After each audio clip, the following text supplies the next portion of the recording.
আসসালামু আলাইকুম, সবাই কেমন আছেন? আমরা তো আলহামদুলিল্লাহ ভালো আছি। প্রতিদিনের মতো ভিডিওটা এই যে বাইরে থেকেই শুরু করেছিলাম আমি। তো এখানে একটু বাইরে গিয়েছিলাম কিছু কেনাকাটার জন্য। তো এই তো এখানে আমি চলে এসেছি বাসায়। তারপরে এই তো এখানে আমি এই ফলটার নাম কি আমি ভালো বলতে পারবো না। তো দেখে মনে হলো যে একটু নেই, খেয়ে দেখি কেমন। তো আমার কাছে পুরো বাঙ্গির মতো লেগেছিল। তো তারপরে একটা মুরগিও এনেছিলাম আমি। তো আজকে হচ্ছে ইফতারিতে তেমন কিছু করব না, এই যে খিচুড়ি রান্না করা হচ্ছে এখানে। ভিডিওটা দেখতে থাকুন, ভালো লাগলে অবশ্যই কমেন্টে জানাতে পারেন, সাবস্ক্রাইব করে আমার পাশে থাকবেন। তো আজকে হচ্ছে প্রচুর রোদ্দুর উঠেছে, এই কারণে হচ্ছে হালকা পাতলা ইফতারি করা হবে। তো চিড়া যেহেতু আমি আগে থেকেই ভিজিয়ে রেখেছিলাম, তারপরে এখানে দই ছিল, দই আর চিড়া হবে, তারপরে খিচুড়ি আছে। তো এই যে এই ফলটা আমি কেটেছি এখানে।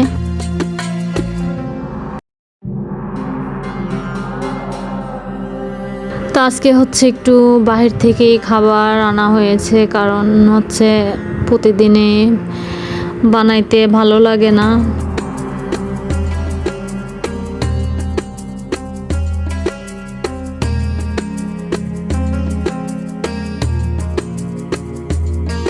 তারপরে হচ্ছে এখানে তরমুজ, আখের রস।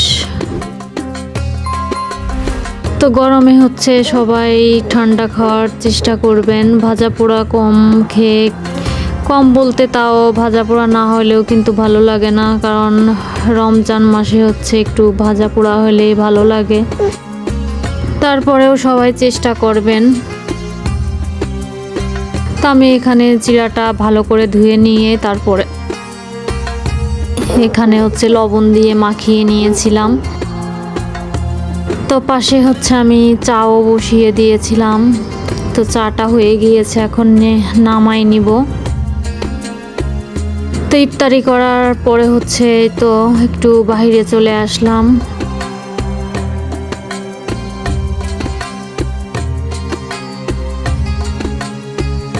তো এখন যেহেতু রোজার প্রায় শেষের দিকে, এই কারণে কিন্তু অনেক যানজট, ভিড়, মানে এটা না হলে তো ঈদ ভাবই লাগে না।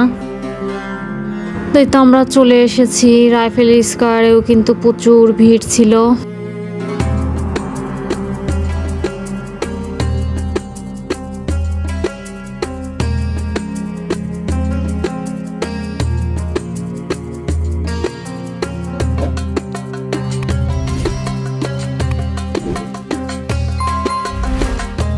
তারপরে হচ্ছে এখানে আমি একটা স্যান্ডেল কিনেছি, এটা পরে আমি একটা ভিডিওতে দেখাবো। তো এখানে কিন্তু খুব সুন্দর খাবারের স্টল বসেছে, এখান থেকে খাবার কিন্তু দেখতে খুবই ভালো লাগছে, কিন্তু খেতে কিন্তু একটুও মজা ছিল না। তো এখান থেকে আমরা কিছু খাবার নিয়েছিলাম, সবই বেশিরভাগই মিষ্টি খাবার। তো তারপরে এখানে হচ্ছে দই বড়া ছিল, তো আমি আগে কখনো দই বড়া খাইনি, তো আমি একটা নিয়ে একটু টেস্ট করব। তো দই বড়াটা কিন্তু একটু মজা ছিল না। তো দই বড়া কেমন হয় আমি আসলে জানিও না, তো আমার কাছে একটুও ভালো লাগে নাই। আজকের মতো আমি এখানেই শেষ করছি। আল্লাহ হাফেজ।